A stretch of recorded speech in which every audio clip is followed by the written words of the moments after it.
Assalamualaikum warahmatullahi wabarakatuh. Salam sejahtera buat kita semua. Perkenalkan, saya Lutfia Rizkullah, dosen Program Studi Rekam Medis dan Informasi Kesehatan di Politeknik Bina Trada Semarang. Pada kesempatan kali ini, saya akan mendeskripsikan mata kuliah yang saya ampu berdasarkan bidang keilmuan, yaitu mata kuliah Ilmu Kesehatan Masyarakat. Mata kuliah ini adalah mata kuliah wajib yang ditempuh mahasiswa semester 1 dengan kode mata kuliah RMIK 109 dan berbobot 2 SKS yang akan ditempuh selama 1 semester. Mata kuliah Ilmu Kesehatan Masyarakat diselenggarakan sebanyak 16 kali pertemuan tatap muka dengan rincian 14 kali pertemuan tatap muka dan 2 kali pertemuan ujian tengah semester dan ujian akhir semester.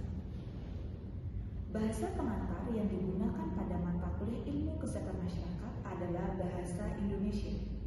Mata kuliah Ilmu Kesehatan Masyarakat diharapkan mahasiswa mampu menjelaskan tentang definisi dari ilmu kesehatan masyarakat secara luas, konsep sehat dan sakit, prinsip dasar epidemiologi, dan pemantauan dalam kesehatan masyarakat.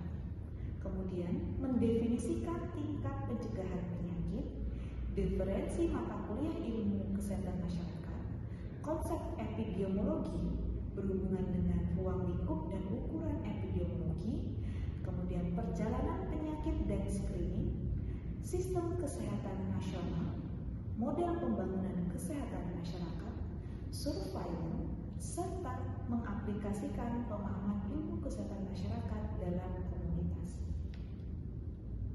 Untuk capaian pembelajaran pada mata kuliah Ilmu Kesehatan Masyarakat, yang pertama adalah mahasiswa mampu menjelaskan definisi ilmu kesehatan masyarakat.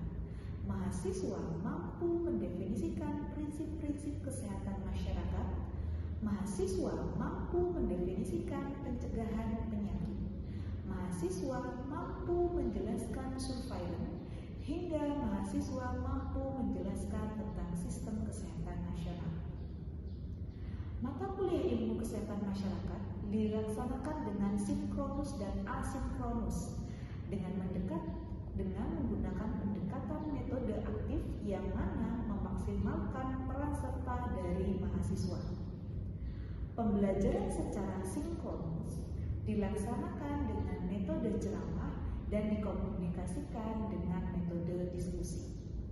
Pembelajaran secara asinkronus dilaksanakan dengan pemberian tugas yang berbasis pada studi kasus.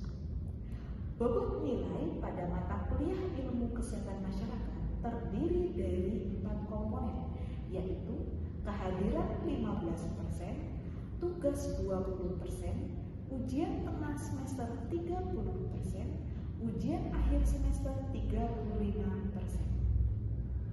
Selanjutnya akan ditampilkan cuplikan dari contoh pembelajaran yang telah saya lakukan di kelas dengan para mahasiswa yang bisa disaksikan sebagai berikut. Baik, sebelumnya Assalamualaikum warahmatullahi wabarakatuh. Waalaikumsalam warahmatullahi wabarakatuh. Ya, alhamdulillah pada kesempatan pagi hari ini kita bisa berjumpa kembali di mata kuliah Ilmu Kesehatan Masyarakat, yang mana kita masuk ke pertemuan keempat ya. Jadi ke pertemuan keempat ini nanti teman-teman akan membahas mengenai tingkat pencegahan penyakit. Jadi ada capaian pembelajaran ya, bagaimana teman-teman itu bisa mengetahui bagaimana sih tingkat pencegahan penyakit itu ada 4 tingkatan ya, pencegahan primordial, primer, sekunder, dan tersier. Sebelum kita melanjutkan perkuliahan lebih lanjut, alangkah baiknya kita berdoa terlebih dahulu. Semoga apa yang kita pelajari di hari ini bisa bermanfaat dan berkah untuk kita. Berdoa menurut agama dan kepercayaan masing-masing.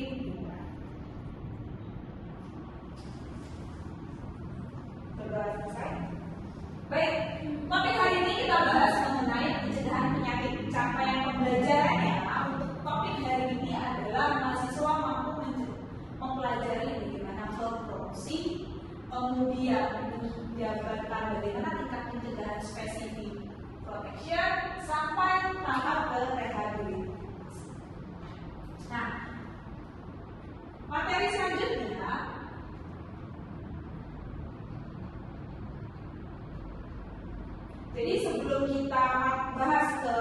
materi selanjutnya, kita review materi dulu nih. Di pertemuan sebelumnya, yaitu di pertemuan 3, kita telah membahas bagaimana konsep sehat dan sakit. Ternyata konsep sehat dan sakit itu adalah bagaimana sih kondisi sehat kita itu tidak hanya secara fisik saja, tapi sehat secara mental, kemudian sosial. Tidak hanya secara fisik doang, tapi sehat secara mental, sosial, dan secara kompetensi. Setelah itu di materi hari ini ya, kita akan membahas bagaimana sih kita biar tidak terkena penyakit, yaitu dilakukan dengan pencegahan. Jadi di tahap ini apa sih yang dimaksud dengan pencegahan penyakit? Di sini adalah kita melakukan pencegahan, yaitu mencegah sampai menunda bahkan mengeliminasi penyakit. Kita kenapa sih harus penyakit itu dicegah biar apa? Biar tidak terpapar, kemudian sama biar tidak menular, bisa terkena terus nanti menular. oh menular lebih buruk lagi kepada orang lain.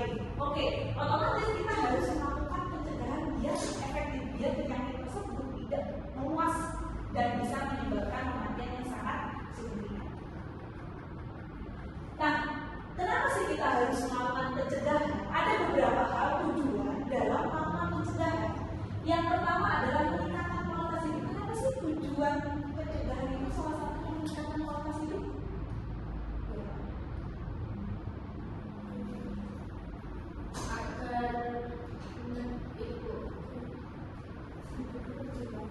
Hidupnya lebih lama bisa, karena kalau orang sakit-sakitan masa hidupnya lebih pendek kan, masa hidupnya lebih pendek kan. Kemudian selanjutnya apa? Mencegah timbulnya penyakit. Jadi mencegah timbulnya penyakit ini biar penyakit itu tidak timbul dan tidak semakin parah.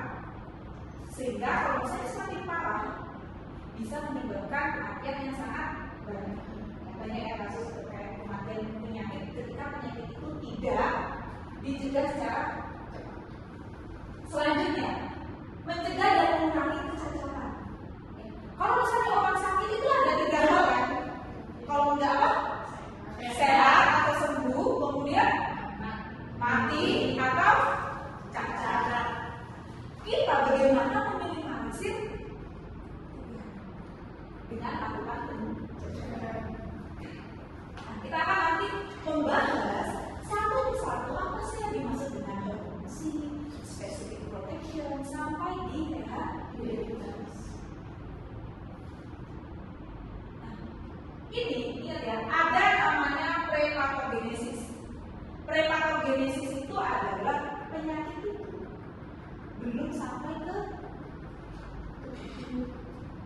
atau penyakit itu belum terpapar, jadi belum masuk nih. Kemudian ada tahap patogenesis, jadi penyakit ini sudah mulai muncul nih. Jadi bagaimana penyakit ini tidak semakin parah di dalam tubuh kita. Nanti ada tahap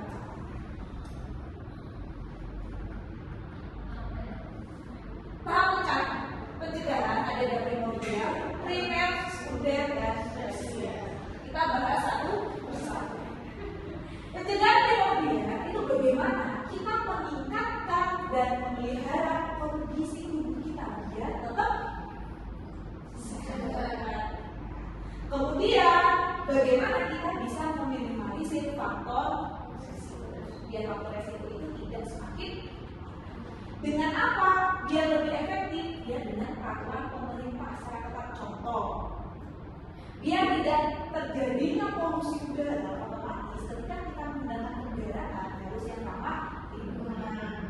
Kemudian biar kita tidak terkena jantung atau paru-paru, kita meminimalisir asap rokok. Nah ini, jadi bagaimana kita memelihara dan mempertahankan gaya hidup sehat?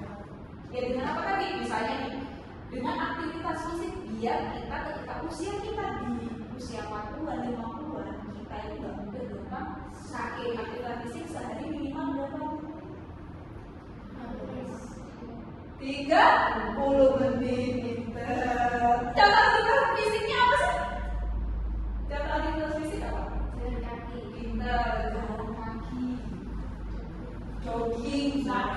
push up boleh.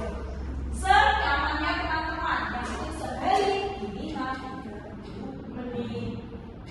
Untuk apa mempertahankan gaya hidup? Karena gaya hidup sekarang banyak sekali itu sangat berpengaruh ya, apalagi di zamannya teman-teman semua Gen Z nih yang suka minuman manis, makanan manis. Kalau tidak diimbangi dengan aktivitas fisik, olahraga dengan baik, ya akan sulit dalam mempertahankan gaya hidup yang sehat. Kemudian mencegah timbulnya kebiasaan baru. Contoh mencegah timbulnya kebiasaan baru itu masyarakat sekarang mulai suka dengan minuman manis.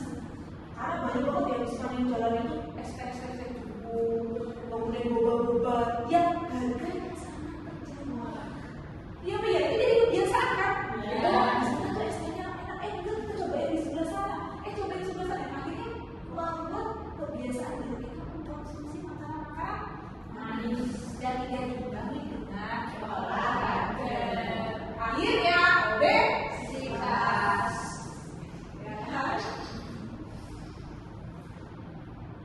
Nah, selanjutnya contohnya tadi pencegahan penyakit jantung pun biar kita nggak kena penyakit jantung. Kampanye anti rokok. Jadi kalau misalnya nih ada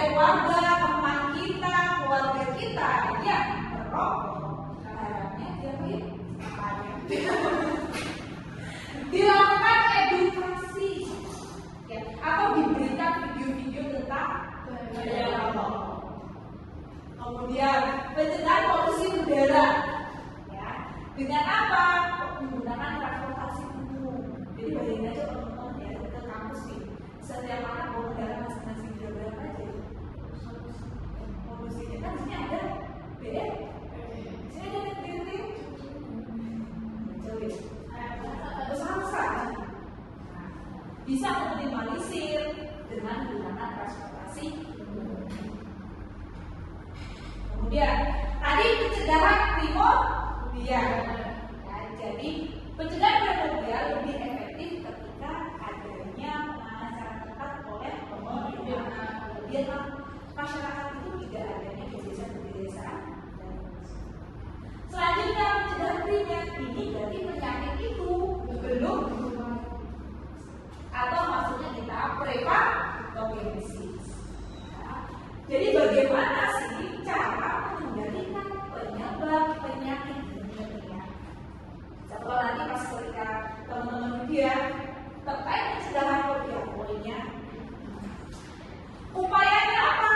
Ada segitiga epidemiologi di materi sebelumnya, ada agent, host, dan environment. Environment itu siapa sih? Lingkungan. Contohnya apa? Akhirnya lingkungan itu bisa menyebabkan sakit terus membuat sampah sembarangan, kemudian padat. Kalau agent itu siapa? Manusia contohnya? Manusia bisa menyebabkan sakit nggak? Gara-gara faktor genetik, mungkin silsilah keluarganya ada DM, ya tapi nanti khawatir kalau dia punya suka faktor genetik ya berarti potensi kali udah sangat besar sehingga harus meminimalisir minuman atau makanan yang tinggi. Kemudian itu jadi segitiga bagi itu bisa mempengaruhi penyebab penyakit. Salah satu faktornya segitiga ini. Oke, sampai di sini ada yang konfirmasi terkait pencegahan primer dan primordial. Selanjutnya, nah di pencegahan primer ada dua, pencegahan promosi dan pencegahan secara spesifik. Nah, ini diingatkan kembali. Hal promosi namanya berpromosi berarti mempromosikan kesehatan. Contohnya pendidikan kesehatan masyarakat. Contohnya pendidikan kesehatan masyarakat itu dengan apa? Memberikan edukasi tentang kesehatan. Oke, kita sama-sama memberikan edukasi tentang kesehatan. Dilanjutkan edukasi tentang apa? Seperti boleh. Tadi misalnya contoh tentang rokok. Itu kan memberikan edukasi tentang apa? Stunting. Itu juga memberikan edukasi terlanjur anak ini diberikan edukasi untuk menjaga lapangan dan kondisi. Selanjutnya promosi kesehatan dengan teman-teman membuat pamflet, leaflet, itu kan sebagai bahan promosi ya. Promosi kan bentuknya berbeda-beda. Kemudian ada namanya lingkungan kerja yang baik. Kenapa lingkungan kerja yang baik itu masuk di promosi kesehatan?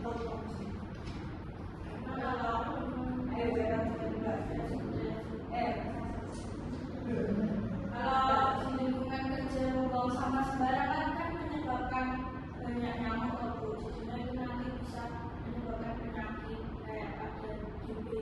Oke, kerjaan yang baik itu tidak boleh membuang sampah. Nah, selanjutnya, jadi selain itu lingkungan kerja yang baik adalah lingkungan partner kerjanya tidak toksik. Kalau partner kerjanya toksik, bikin mental kita terganggu nggak? Bikin nggak betah di tempat kerja nggak? Ya, jadi otomatis lingkungannya harus support, harus positive vibes orang zaman sekarang. Ya. Kemudian ada pendidikan seks ini sering sekali diberikan ke anak SMP dan SMA karena sekarang banyak berita-berita yang mana anak SMP dan SMA tinggi kasus aborsi. Ya makanya perlu dilakukan pendidikan seks. Bukan hal yang tabu lagi. Nah, selanjutnya ada namanya spesifik. Namanya sudah spesifik, otomatis pencegahannya secara spesifik. Secara spesifik. Ya, kan udah pasti nih. Contohnya di sini adalah memberikan perlindungan secara khusus. Imunisasi kan sudah spesifik ya. Nah, imunisasi polio berarti untuk penyakit. Imunisasi apa lagi? Imunisasi, ya.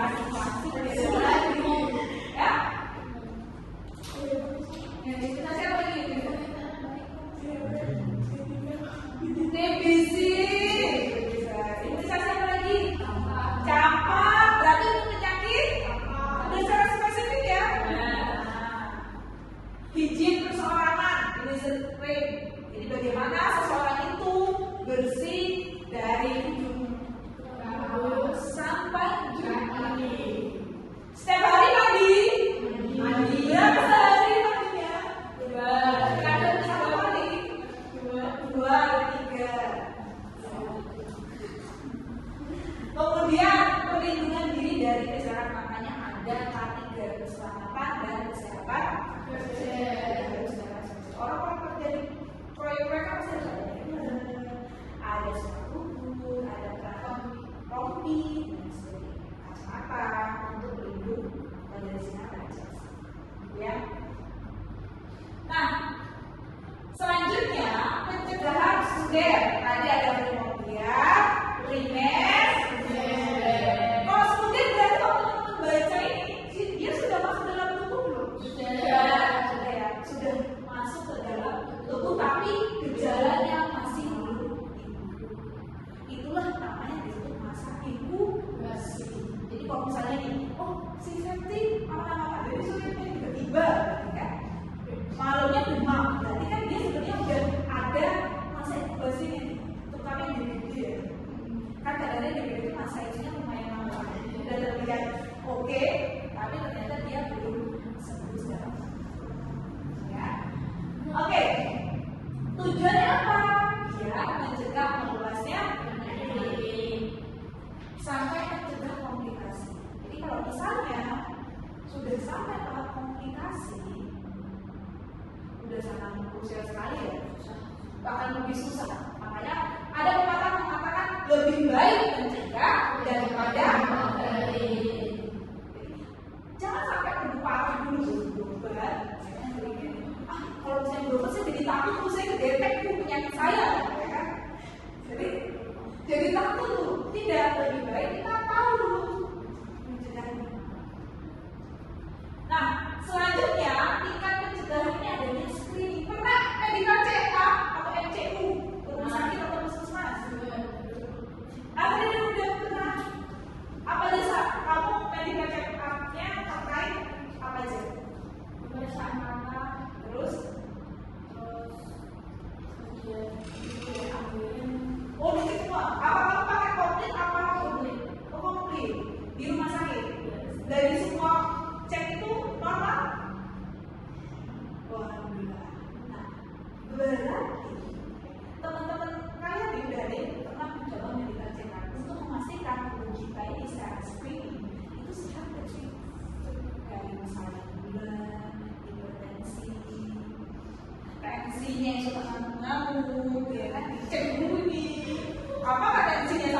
remaja. Kemudian, kenapa sih kita harus melakukan pencegahan secara sumber? Karena kita belum tahu, belum muncul penyakitnya. Yang pertama ini, biar penyakit itu tidak berlanjut, lebih parah. Dia tinggal dua kali kesempatannya. Kemudian memperpendek masa ketidakmampuan seseorang. Jadi jangan sampai tumbuh parah baru berubah. Selanjutnya ada pencegahan tersier. Nah, pencegahan tersier ini adalah penyakit sudah lanjut. Hanya ada dua pencegahan tersier, yaitu disability dan pernah direhab. Udah kalau jangan mampu direhab aja. Itu proses khusus ya. Nah, kayak khusus aja sih, tapi proses penanganan penyembuhan sehingga secara fisik, secara sosial, mental, si seseorang ini ketika dia kembali lagi ke masyarakat, dia sudah bisa diterima. Makanya ada namanya di rehab. Kan rehab itu kan dikucilkan kan, tapi memang dia diberdayakan sebagaimana mestinya. Ketika nanti keluar dari ruang rehab, dia bisa diterima dari masyarakat. Ya. Nah, ini menurunkan kecacatan biar tidak semakin parah. Yang pertama, ini adanya rehabilitasi, mengembalikan fungsi fisik, psikologis, dan sosial. Kalau orang yang habis kena penyakit pasti tidak hanya secara fisiknya aja ya, tapi kan secara psikis, sosialnya juga terjadi. Jadi salah satu langkahnya ya kita rehab. Ya, bisa nih perawatan rumah jumbo ada ya secara khusus untuk menangani orang-orang yang sudah tua, yang mungkin sama anaknya dan keluarganya tidak sabar untuk mengurusnya, akhirnya ada rumah jumbo. Jadi kalau udah tua itu jangan langsung dibiarkan gitu aja, tapi diperdam. Ya kan sama orang menuju biar tidak ada aktivitas. Kalau kan dia suka dimensia, jadi kelupaan, lupa, pikun itu kan karena dia dilakukan itu. Makanya ada namanya atau memberikan keterampilan bagi penderita cacat. Ada yang kalau misalnya cabang olahraga yang khusus untuk yang mohon maaf disabilitas, ya, itu kan kita ketika tidak diberikan kesempurnaan, otomatis Tuhan itu akan memberikan hal yang istimewa. Bahkan kita bisa melihat dia nggak punya tangan aja, dia bisa main bola. Kan ada yang disabilitas untuk main bola, dan melukis, dia bahkan bisa pakai satu tangan atau pakai tangan. Kalau misalnya kita sebagai orang normal ya begitu banget kan, tapi ternyata begini bisa. Nah itu bagaimana kita kemudian membentuk perkumpulan bagi orang-orang yang mengalami cacat. Makanya ada sekolah SLB, sekolah baru yang sangat sabar mengajarkan orang-orang yang Allah berikan hal-hal yang berlebihan. Ya, pasti kan orang walaupun ada sisi satunya yang cacat, tapi dia memiliki kelebihan yang jadi semua itu pasti akan ada maknanya. Ya, itu rehabilitasi. Nah, oke, sampai di sini di 4 pencegahan tadi, kira-kira dari teman-teman adakah yang ingin dikonfirmasi dulu? Belum. Oke, jika belum tadi kita sudah mempelajari mengenai pencegahan ada berapa? 4. Yang pertama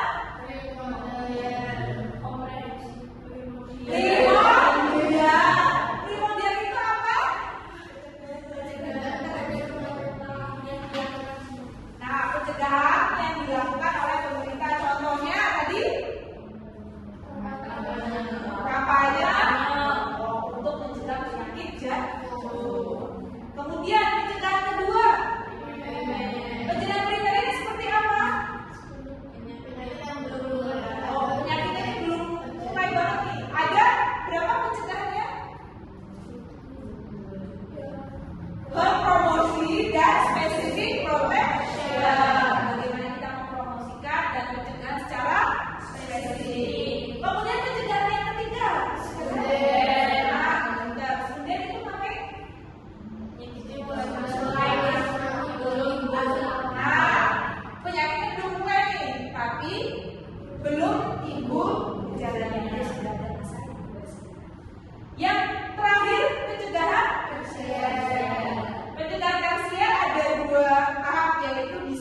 dan rehabilitasi. Rehabilitasi tadi bagaimana? Pengembalian sehingga seseorang ini ketika dikembalikan ke masyarakat dia bisa di. Oke, untuk pertemuan selanjutnya nanti kita melakukan diskusi pendalaman materi. Nah ini untuk pertemuan selanjutnya. Jadi teman-teman, dari hasil yang kita diskusikan, kita akan mendiskusikan menurut teman-teman imunisasi polio ini maksudnya adalah pencegahan yang mana. Silakan dianalisa dan didiskusikan. Di pertemuan selanjutnya akan kita bahas. Clear? Ya. Oke. Jika memang ada yang konfirmasi terkait pendalaman materi, belum ada. ya kelompokan ya, boleh kelompokan. Berarti ini ada tiga orang. Dibagi satu kelompoknya ada 3 orang. Ya silakan nanti sesuai tim atau bagaimana. Pengumpulannya di pertemuan selanjutnya. Ya, pertemuan selanjutnya kita diskusi. Oke ya? Oke, baik. Terima kasih untuk pertanyaannya dari kita. Oke, ada lagi yang dikonfirmasi? Belum. Oke, jika memang cukup untuk pertemuan hari ini masuk ke pertemuan 4 terkait pencegahan penyakit, semoga teman-teman bisa memahami materi di pagi hari ini dan bisa bermanfaat untuk selanjutnya. Jika memang tidak ada yang dikonfirmasi kembali, untuk sesi hari ini dicukupkan. Mohon maaf apabila ada